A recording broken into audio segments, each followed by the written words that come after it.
There it is then. You're tuned in once again for another powered up electricity meter video. And the one we're going to be bringing in front of the camera today is British Sangamo instruments. It's a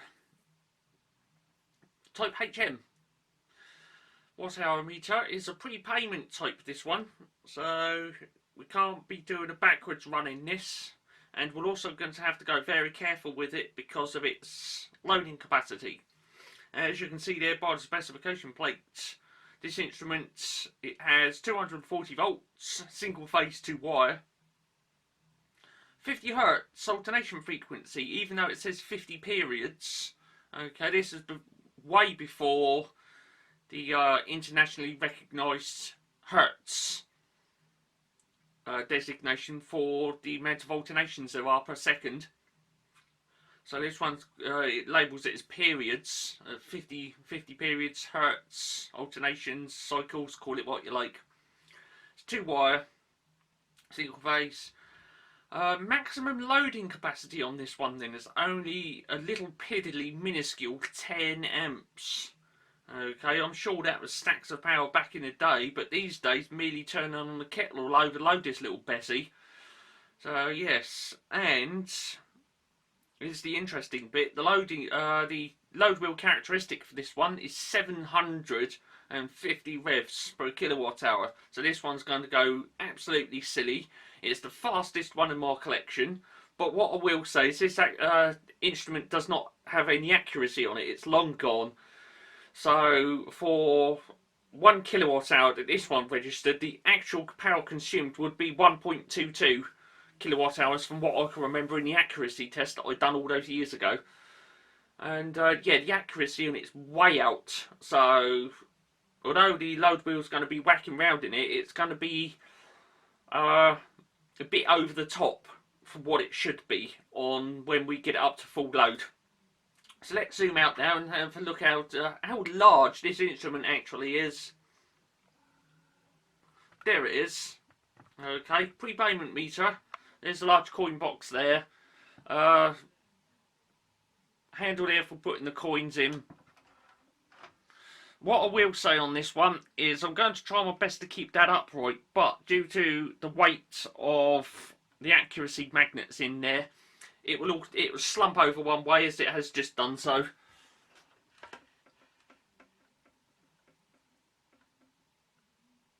Right, that's about as good as it gets. During the run it may slump over and there's nothing I can do about it because it's a heavy flipping lump. Yeah, so let's zoom in on it then and get some load wheel action in there. This one's going to really rip up because it's 750 revs.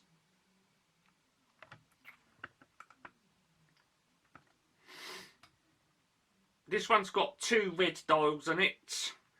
The lower one is 100s, so that's going to absolutely whiz round. So you can't really see the markings on it because during restoration, some of the markings rubbed off, which is a little unfortunate. That one up there is the 1/10. So while that load wheel's going around, this one here, it's actually going to scorch around. Okay, so you don't confuse that with 1/10 because it's actually 100s. Okay, let's get some load wheel action going on in there then.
load wheel's absolutely flipping warped in there.